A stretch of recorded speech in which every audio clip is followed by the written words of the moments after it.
May I now give the floor to His Excellency, Mr. Prakash Javadekar, Minister for the Environment, Forests and Climate Change of India. Minister, you have the floor. Thank you, Foreign Secretary of the United Kingdom, Mr. Dominic Raab. Excellencies, I would like to begin my statement with a short hymn from our philosophy, which is there in Shukla Yajurveda. Dhauhum Shanti, Antariksham Shanti, Prithvi Shanti, Apa Shanti, Aushadhaya Shanti, Vanaspatiya Shanti, Vishwadeva Shanti, Brahmam Shanti. This means let there be balance in space, the sky, the earth, the water. Let there be growth in plants, in the trees. Let there be grace in God and bliss in the soul. Let there be balance in everything. And let such peace be with every one of us. From this Vedic message, it is very clear that environment belongs to all living beings. So it needs protection by all and for the welfare of all.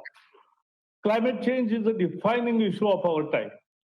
Without drastic actions by us collectively, adapting to its impacts in the future may well be impossible, but definitely will not be more impossible, but definitely more difficult and costlier. The global community has addressed the issue of climate change through various mechanisms, central to which is the UNFCCC and the Paris Agreement negotiated under this framework.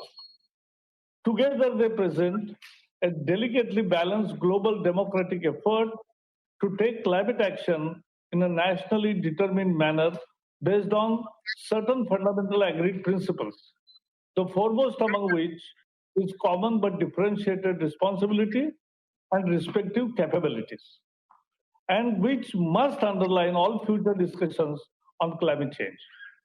Therefore, before we start discussing the issue of securitization of climate, we need to ensure that we are not building a parallel climate track where these mechanisms and principles are brushed aside or not duly considered. Mr. President, the 2019 IPCC Special Report Climate Change and the Land says that extreme weather and climatic or slow onset events may lead to increased displacements, disrupted food chains, threatened livelihoods, and could contribute to exacerbated stresses for conflict. Even the best science available claims that climate change only exacerbates conflict and is not a reason for conflict and does not threaten peace and security. There is no common, widely accepted methodology for assessing the links between climate change, conflict, and fragility. Fragility and climate impact are highly context-specific. In addition, both peace and conflict assessments, as well as vulnerability assessments, face significant challenges when it comes to the data availability, as was mentioned earlier, and impact measurement. Mr. President, in number of fragile contexts where governments are struggling to provide basic services due to capacity and legitimacy issues, instances of chronic emergency conditions and famine risks are largely driven by continued political violence, disrupting harvests and aid supplies rather than by climate factors alone.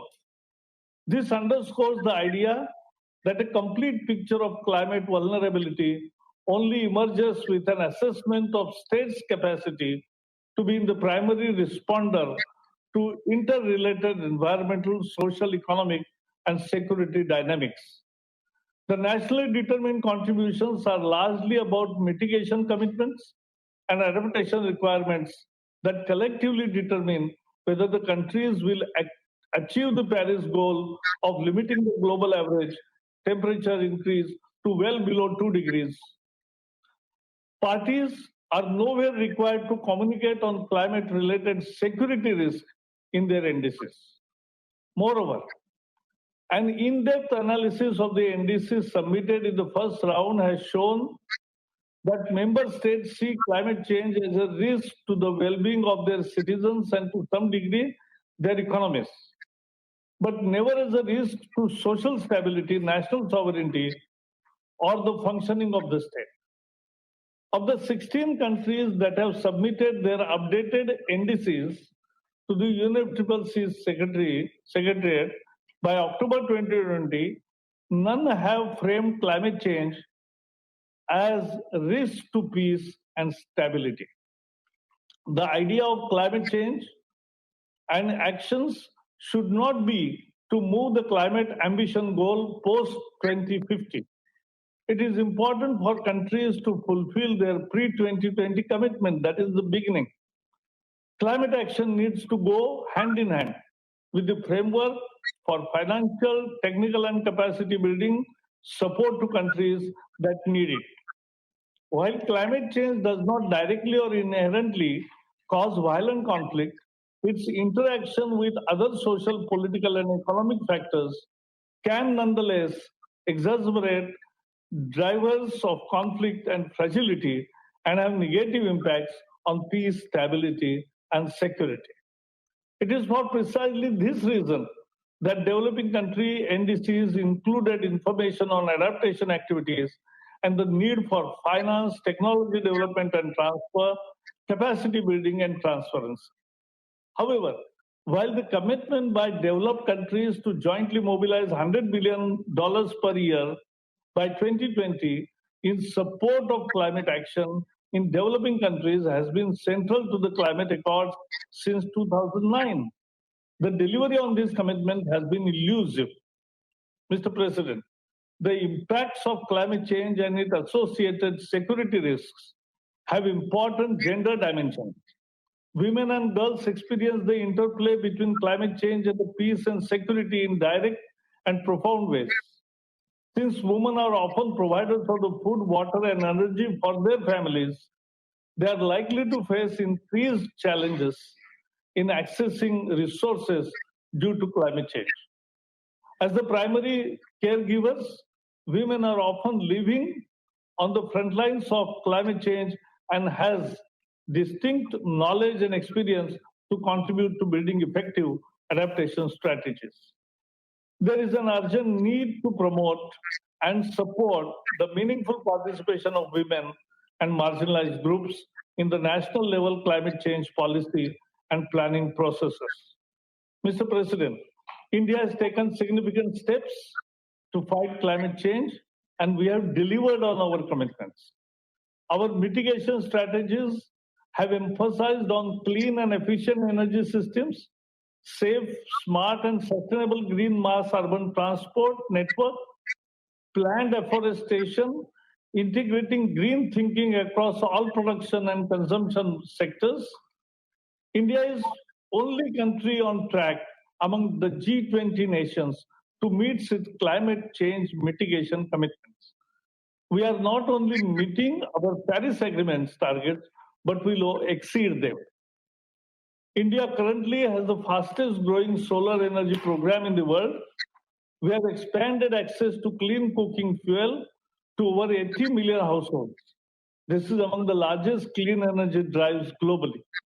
Our recent commitment of installing 450 gigawatts of renewable energy, elimination of single-use plastic, 100% railway electrification, and creation of an additional carbon sink by restoring 26 million hectares of degraded land, among other measures, have only added to our climate ambitions.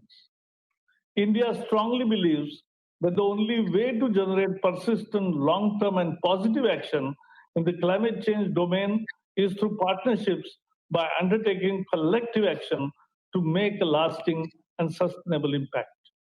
The International Solar Alliance and the Coalition for Disaster Resilience Infrastructure are two such initiatives by India that have been launched to addressing the challenges of climate change and adaptation.